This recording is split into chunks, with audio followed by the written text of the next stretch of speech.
What is there to say about Generation 4 that hasn't already been said before? Hi everybody, my name is That Trainer Nate, and welcome back to another video on the channel. This is another installment in the series that I've been doing over the last couple of months, just replaying all of the Pokemon games to get ready for Generation 10 and to celebrate Pokemon's huge 30th anniversary this year. There's a playlist linked in the description, and it's just on the channel if you want to go look, where I talk about all of the games I've played so far. I've covered the first 3 Pokemon generations. Today, we are talking about the infamous Gen 4, and this is going to be a little bit different because I have a little bit more to criticize than normal, but man, I absolutely love Gen 4. For starters, we have Diamond and Pearl. Now, really quick, I do want to touch on Brilliant Diamond and Shining Pearl. I don't like those games.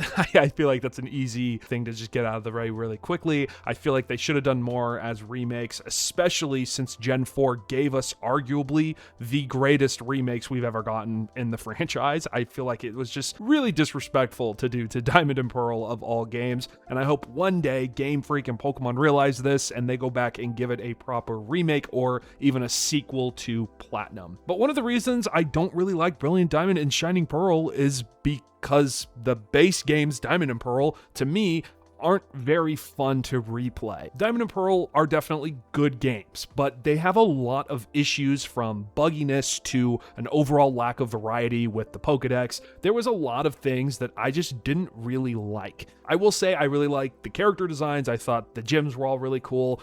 I will say they tried to do, I think, the Kanto thing in this game, where you walk past some gyms and then you have to backtrack, but they don't really tell you to backtrack. And I feel like at times, even replaying it now, it just really drags the game onward. And we'll touch on Platinum in a little bit, but that's one of the reasons why I absolutely love Pokemon Platinum. They changed the regions kind of layout around a little bit. They changed some of the different gyms around, and I think that helped make Platinum a more smooth and overall better experience than Diamond and Pearl did. But I'll always have a special place for Diamond and Pearl because Diamond and Pearl were the first DS Pokemon games, but I remember specifically when Platinum released, and I went to Blockbuster with my mom and I got it from Blockbuster, and I was supposed to just rent it, but we ended up just full out purchasing it from there because I just really wanted to keep the game and keep it going. I remember at the time too, my Pokemon Emerald copies, like internal battery had messed up or something, but if you're an old head, you know what I mean. In those older Game Boy games, sometimes you couldn't save the game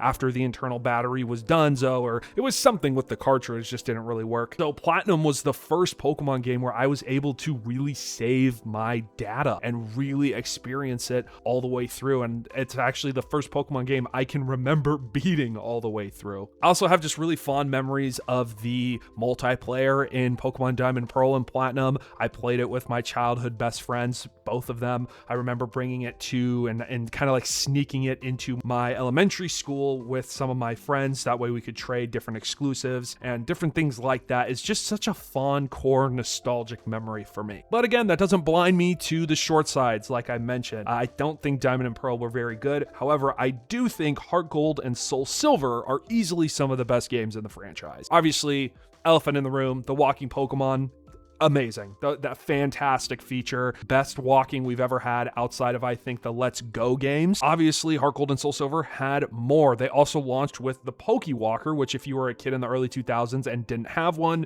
you were awesome. You could put your Pokemon in it and walk around. It was almost like one of those Tamagotchi things, I think is what they're called. But so good. The character designs and the upgrades to the original Silver, Gold, and Crystal. They took elements of Crystal, put it into Heart Gold and Soul Silver, and it just worked so organically. Everything flowed really well. Obviously, the Johto region isn't the Johto region without its connection to Kanto, and how they did Kanto and did justice to that story as well, I thought was really good. Obviously, the infamous climb up Mount Silver to get to Red when you are playing as quote quote unquote Ethan. We'll just call him, or Gold if you want to call him that. It is just, or Lyra, it's just so good. I absolutely love everything about it. Pokemon Platinum to me is an absolute gem. I feel like that game deserves its own pedestal. It deserves its own video. I think that what they added with Giratina and how they influenced the plot of Diamond and Pearl with Cyrus and Team Galactic and how their mission had changed from the first two games is just so perfect. Because obviously it's not a sequel, it's a retelling of Diamond and Pearl's story with new twists. I think adding Giratina, this Rayquaza-like figure,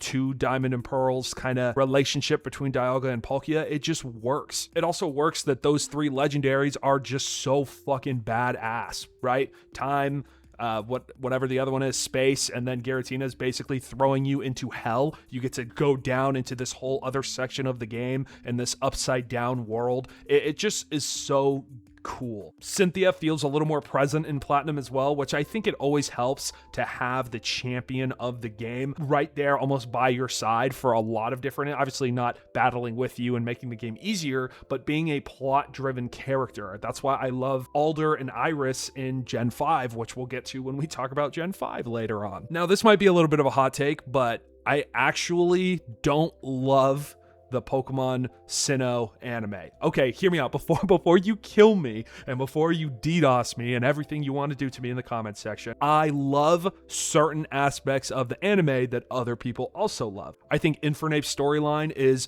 a great change from the normal Firestarter storylines that we've gotten. Obviously, he has influenced like Tepig, for example, and even parts of Litten stories in later animes, but the relationship and the dynamic between Chimchar and eventually Infernape and Ash and Paul, it just works. And Paul is a character that obviously needs no introduction. He is the greatest tinfoil rival to Ash that Ash has ever had, and I think even Ash knows this. Paul is the ideological opposite of Ash. That was a really hard sentence to say for me. Ash and Paul are basically polar opposites to each other. They make themselves question each other and their own like internal ways of how they see Pokemon, and that is just good writing. I think Dawn is a really good addition at times, and obviously Brock is just Brock. He's the same fucking character in every season, I feel like. But I do feel like Sinnoh does the most with Brock's journey because he finally kind of knows what he wants to do at the end of it, which I really like. I think that's cool. I also think both of their respective teams are pretty cool as well. But I feel like when rewatching the Sinnoh anime, it just is hard. It's a lot like the games, right? It feels kind of bloated. A lot of the stuff feels more like filler than necessary plot points. And outside of the Ash and Paul stuff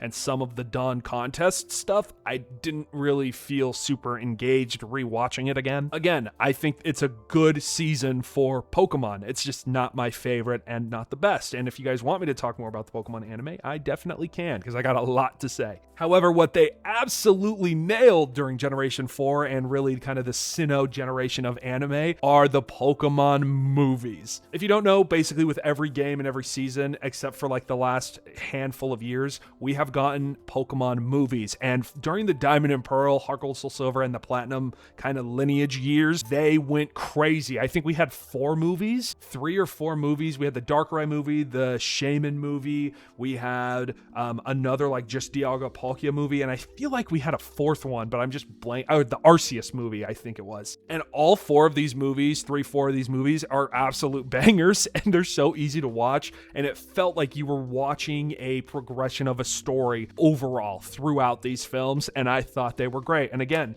I will eventually do a video on just those films, but quick snapshot, they rock. Overall, I think Pokemon Gen 4 is a extremely strong generation of Pokemon. It was a great leap into kind of this almost 3D, but mostly 2D still style change. We obviously recently got a documentary of the making of Diamond and Pearl, and I felt like that was such a good watch. There's tons of people who break down that stuff. We get a ton of looks at beta Pokemon, beta game designs, what the game was initially going to be like, how fun the dev team was actually having while making these games. I highly recommend watching it. It's super awesome. And if you don't want to watch it, there's tons of great YouTubers on here that have done like overviews of the documentary. But yeah, I love Gen 4, mostly because it lays the groundwork for what is my favorite generation of Pokemon Gen 5, but that's a story for a different video. My next video is going to be a little bit different. I feel like I want to do kind of like a what my dream Pokemon team would be and kind of do a video in that style, or like maybe a top 5 video, top 10. Who knows? We'll see. Thank you guys so much for the support recently on this channel. It's been really fun just making videos every now and then. I'm going to start going really hard with this channel though. You guys have shown me